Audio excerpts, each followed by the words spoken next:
Class 11, we are continuing with chapter 8, company organisation, company संगठन। और अब बात होगी कंपनी संगठन के मूल्यांकन बारे। एकाकी व्यवसाय, साझेदारी, इनकी अपनी मेरिट्स हैं, डिमेरिट्स हैं, लाभ हैं, सीमाएं हैं, और उन सब के बावजूद वहां पर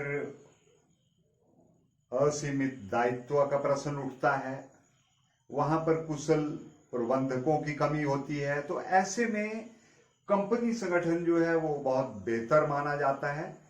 और इसी सब के मद्देनजर आइए देखते हैं, इसका मूल्यांकन करते हैं और कंपनी संगठन के लाभों के ऊपर चर्चा करते हैं पहले। और मेरिट्स ऑफ कंपनी ऑर्गेनाइजेशन, तो इसमें पहला है सीमित दायित्व, लिमिटेड लायबिलिटी। अब कंपनी में जो अंशधारी होते हैं, जो निवेश करते हैं धन का, वो जितना धन उन्होंने लगाया होता है उस धन को वो शेयर्स में जो धन लगता है, तो वहां पर कंपनी उनसे किस्तों में पैसे लेती है। वो उसी हद तक उनका दायित्व रहता है जितना धन उन्होंने वहां लगाया होता है, या जितना धन बाकी चुकता करना होता है उनको उन अंशों के एवज में कंपनी को। तो यहां पर सीमित दायित्व की बात होती है, और ये सबसे बड़ा लाभ है, जो कि बाकी के जो एकाकी व्यवसाय है या साझेदारी है वहां सीमित दायित्व नहीं रहता, वहां असीमित दायित्व होता है।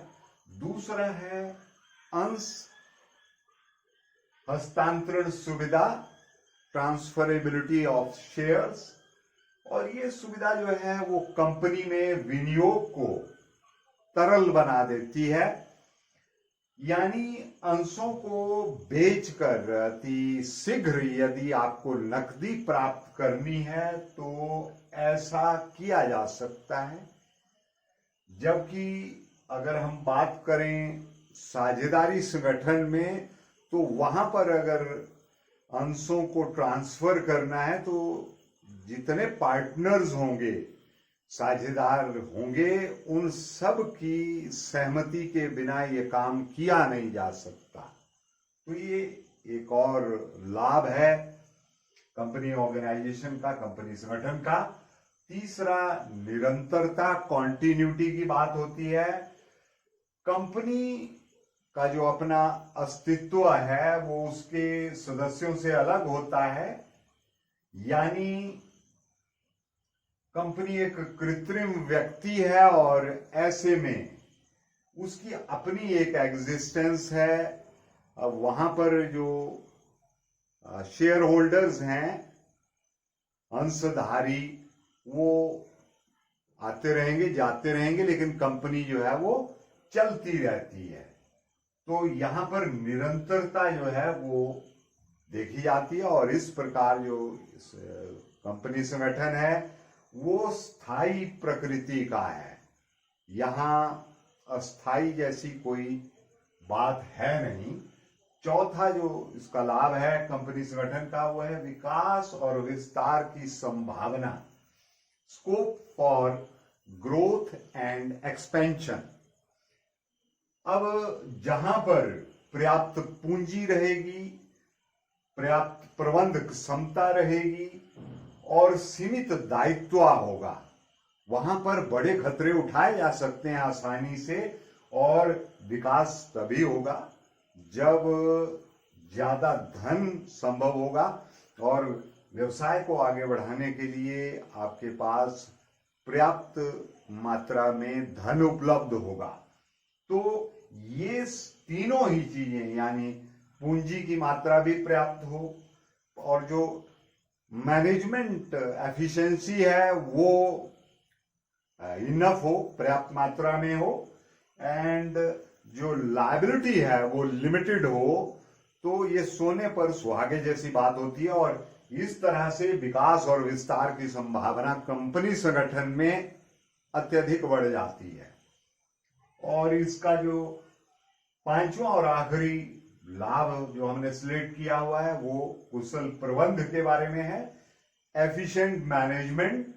यहां पर अधिक धन होने के कारण और अधिक सुविधाएं होने के कारण आप जो मैनेजमेंट के लोग हैं वो बहुत काबिल लोग अपॉइंट कर सकते हैं, क्योंकि आपके पास उनको सैलरी देने के लिए बहुत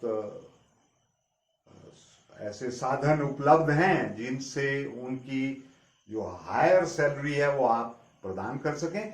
और ये देखा गया है कि एकाकी व्यवसाय में या एकाकी व्यापार में और साझेदारी संगठन में उन संसाधनों की कमी के कारण प्रबंध विशेषज्ञ जो हैं वो उस तरह की सेवाएं आप ले नहीं सकते। वो एक हैंडीकैप हो जाता है आपके लिए, आपकी वो एक लिमिटेशन बन जाती है। लेकिन कंपनी संगठन में ये बात लागू नहीं होती, इसलिए कंपनी संगठन के जो आज के दौर की बात हो रही है तो वहां पर लाभों के साथ इस प्रारूप का जो विस्तार है वो लगातार हो रहा है। अब तमाम लाभ होने के बाद और कंपनी संगठन की अपने एक खासियत होने के बावजूद भी इसकी सीमाएं भी हैं। आइए उन सीमाओं के ऊपर, लिमिटेशंस के ऊपर चर्चा कर लें जो कंपनी संगठन से संबंधित हैं, जुड़ी हुई हैं। पहला है निर्माण में कठिनाई, डिफिकल्टी इन फॉर्मेशन। अब देखिए यहां पर बहुत ज्यादा धन की जरूरत होती है, बहुत ज्यादा डॉक्यूमेंटेशन, प्रलेखों की जरूरत होती है। जैसे इसमें हमें अनेक प्रकार के प्रलेख, डॉक्यूमेंट्स तैयार करने होते हैं, जैसे मेमोरेंडम ऑफ एसोसिएशन है, फिर आपके पास प्रोस्पेक्टस बनाना है कंपनी का, आर्टिकल्स ऑफ एसोसिएशन। तो ये ऐसे प्रलेख हैं जिनको तैयार करने से ही लोग उकताने लगते हैं और कंपनी संगठन फिर जाकर के रजिस्ट्रार के कार्यालय में पंजीकृत करवाना कंपनी को। तो ऐसी बहुत सारी लीगल फॉर्मेलिटीज होती हैं जो पूरी करनी होती हैं। तो कई बार लोग वाग उस चीज को अवॉइड करते हुए इसको निर्माण को पूरा नहीं कर पाते। तो ये तो बड़ी पहली ही चुनौती है। जो इस चुनौती को स्वीकार करेगा वही कंपनी प्रारूप की बात सोचेगा। दूसरा, गोपनीयता का अभाव रहता है। यहां पर सार्वजनिक कंपनी को अपने जितने भी प्रलेख हैं वो पब्लिक करने पड़ते हैं, वो प्रसारित करने पड़ते हैं, उनका ऑडिट करवाना होता है। तो सारी चीजों की एक पारदर्शिता रहती है, ट्रांसपेरेंसी रहती है।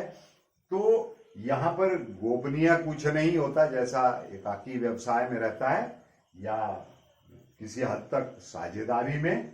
तो यहां पर हर चीज जो है वो वाइड ओपन होती है और आपको हर जगह पे ट्रांसपेरेंसी रखनी पड़ती है। तीसरा, जो कंपनी संगठन है, तमाम हमारे ये कहने के बावजूद कि ये बहुत बढ़िया है, इसमें भी जो मोटिवेशन है, प्रेरणा है, उसका अभाव रहता है। ये क्यों होता है ऐसा?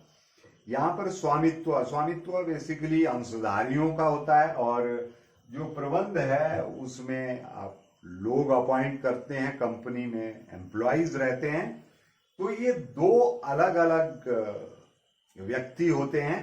अब क्या होता है कि अंशधारी जो हैं वो अपने प्रतिनिधि चुन लेते हैं और वो प्रतिनिधि जो होते हैं वो बोर्ड ऑफ डायरेक्टर्स का काम करते हैं, कंपनी की नीतियों का निर्धारण करते हैं। तो वो और प्रबंध के द्वारा जो लोग आपने रखे हुए हैं वो कंपनी को चलाते हैं। तो कई बार क्या होता है कि उनको मालूम होता है कि एम्प्लॉइज को, मैनेजर्स को, कि हम जितना मर्जी बढ़िया काम कर लें जो लाभ हैं वो तो स्वामियों को ही जाएंगे या अल्टीमेटली अंशधारियों को, बोर्ड ऑफ डायरेक्टर्स को, मालिकों को, उन्हीं को जाने हैं। तो वो अभिप्रेरणा में एक ठहराव सा आ जाता है। और जैसा कि बात होती है कि अभिप्रेरणा वो एक शक्ति होती है, जैसे आग में अगर घी डाल दिया जाए तो अभिप्रेरित व्यक्ति के साथ भी वही नजारा देखने को संगठन में मिलता है, तो वो कमी दर्ज की जाती है। अब चौथा जो इसका कंपनी संगठन की सीमाओं का जिक्र होगा तो अत्यधिक सरकारी नियंत्रण रहता है। यहाँ पर एक्सेसिव गवर्नमेंट कंट्रोल है। कंपनी के उद्देश्य और पूंजी में जो परिवर्तन करना है वो भी बहुत कठिन कार्य होता है। तो यहाँ पर सारी जो प्रक्रिया होगी वो एक निर्धारित कार्यक्रम और उन मापदंडों के हिसाब से होगी जो सरकार ने गाइडलाइंस जारी की होती हैं। आप उनको अपनी इच्छा से या बोर्ड ऑफ डायरेक्टर्स उनको आसानी से बदल नहीं सकते। और यहाँ पर जैसा मैंने कहा कि जो कंपनी के उद्देश्य हैं, ऑब्जेक्टिव्स हैं, और पूंजी में परिवर्तन करना वो एक चुनौती है, बहुत ही कठिन कार्य है वो, और कई बार वो करना अनिवार्य हो जाता है, वो कंपनी के हित में होता है। तो ऐसा संभव हो नहीं पाता क्योंकि अत्यधिक सरकारी नियंत्रण रहता है। पांचवा, निर्णय लेने में देरी होती है, डिले इन डिसीजंस। देखिए ऐसा होता है जब किसी कंपनी संगठन में बोर्ड ऑफ डायरेक्टर्स की मीटिंग के बाद ही फैसला लिया जाता है कि अभी कंपनी को इमीडिएटली क्या करना है। कई बार इस प्रक्रिया को पूरा करने में समय लग जाता है और तब तक वो एक अच्छा अवसर कंपनी के हाथ से निकल जाता है। ऑन द कॉन्ट्रेरी अगर हम बात करें तो जो आपके पास एकाकी व्यापार है और साझेदारी संगठन है, वहां निर्णय तेजी से लिए जाते हैं, और जब निर्णय तेजी से लिए जाते हैं तो कई बार उसमें आपको अच्छा लाभ भी प्राप्त हो जाता है। तो यहाँ पर डिले होता है डिसीजंस में, और अल्पतांत्रिक प्रबंध है। कहने के लिए तो कंपनी संगठन बहुत बड़ा है, लेकिन असल बात यह है कि जो बोर्ड ऑफ डायरेक्टर्स हैं वो ऐसे अंशधारी होते हैं जिन्होंने कंपनी के अंदर ज्यादा धन लगाया होता है। बाकी जो अंशधारी होते हैं उन्हें कंपनी के बारे में, अंदर खाते में क्या चल रहा है, ज्यादा मालूमात रहती नहीं है, उनके पास ज्यादा इंफॉर्मेशन होती नहीं है। उन्हें कई बार ये भी पता नहीं होता कि इस कंपनी के जो मुख्यालय हैं, हेडक्वार्टर्स हैं, वो कहां पर हैं। तो असल में कुछ ही अंशधारी बोर्ड ऑफ डायरेक्टर्स में शामिल होते हैं, वही निर्णय लेते हैं, और जो छोटे अंशधारी हैं या छोटे जिन्हें आप कहेंगे कि इन्वेस्टर्स हैं, उन्हें इन चीजों में ज्यादा इन्वॉल्वमेंट रहता नहीं है। उनका जो कंपनी के साथ सीधा सा संबंध है वो होता नहीं है, और ये कहा जा सकता है कि कंपनी जो है लिहाजा कुछ ही लोगों की जागीर बनकर, कठपुतली बनकर रह जाती है। ये एक सत्य भी है। और सातवां है, निवेशकर्ताओं में संघर्ष लगा रहता है। जो इन्वेस्टर्स हैं उनमें संघर्ष है। अंशधारी हैं, ऋण पत्रधारी। अंशधारी चाहते हैं कि उन्हें ज्यादा लाभ मिले, और ऋण पत्रधारी जो डिवेंचर्स जिन्होंने खरीद रखे हैं कंपनी के, वो चाहते हैं कि संचय, रिजर्व में पैसा लगा रहे, और रिजर्व में पैसा अगर रहेगा तो उसका सीधा सीधा लाभ जो है वो ऋण पत्रधारियों को, शेयर्स एंड डिवेंचर्स दो किस्म की इन्वेस्टमेंट होती है, तो वो उनको मिलता है। तो यहां पर संघर्ष है अंशधारियों और ऋण पत्रधारियों में, स्वामियों और कर्मचारियों उनमें है, श्रमिकों में है।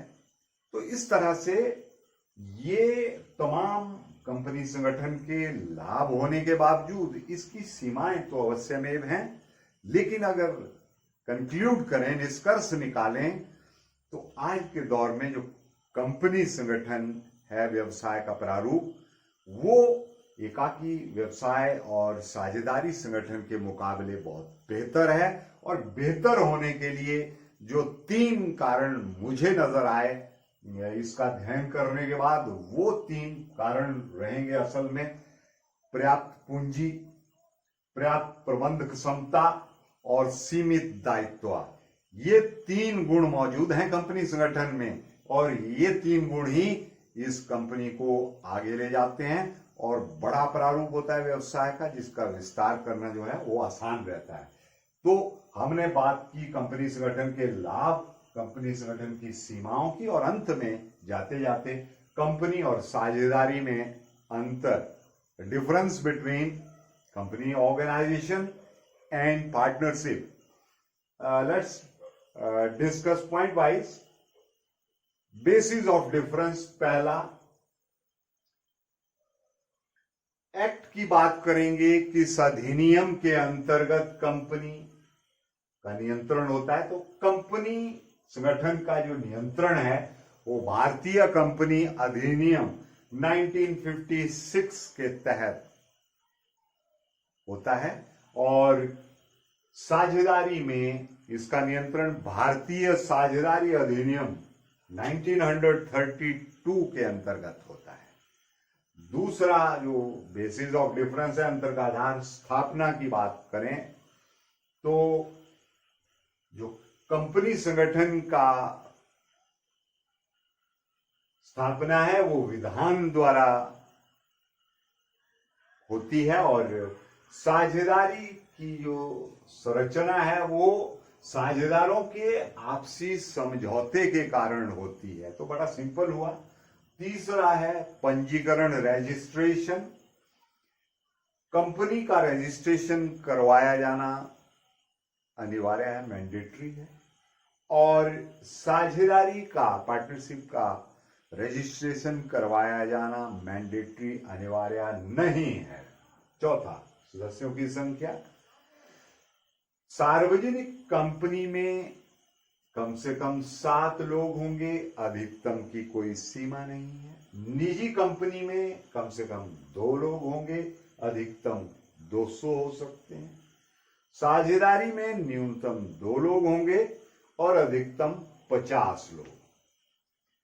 दायित्व की बात करें, लायबिलिटी की, अंशधारियों का जो दायित्व है वो सीमित है, शेयर होल्डर्स का, और यहां पर असीमित दायित्व रहता है। साझेदारी में जो साझेदार हैं उनका असीमित दायित्व रहता है, और यहां पर पृथक अस्तित्व की बात होती है।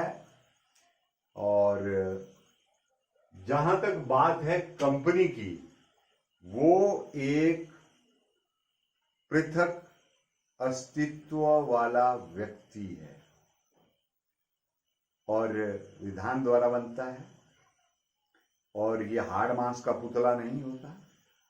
ये कृत्रिम व्यक्ति है, आर्टिफिशियल है, और विधान द्वारा, और इसकी अपनी इंडिपेंडेंट एग्जिस्टेंस है। जैसे पहले भी चर्चा हो चुकी है कि कंपनी चलती रहती है, जो अंशधारी हैं वो बदल सकते हैं, बोर्ड ऑफ डायरेक्टर्स बदल सकते हैं, लेकिन साझेदारी में ऐसा साझेदार और साझेदारी ये पृथक नहीं है। तो ये मूल रूप से ये कहा जा सकता है कि ये 6 डिफरेंस जो हैं वो कंपनी और साझेदारी में जो स्लेट किए थे हमने, उनकी चर्चा हुई। तो आज के इस टॉपिक में यही कुछ रहेगा। अगले लेक्चर में हम कंपनी के जो टाइप्स हैं, कंपनी के प्रकार, उनके बारे में चर्चा करेंगे। उम्मीद है आपको ये आज का टॉपिक समझ आया होगा। अब मैं आपसे इजाजत चाहूंगा। अगले नए वीडियो में फिर आपसे मुलाकात होगी। तब तक के लिए जय हिंद, जय हिमाचल।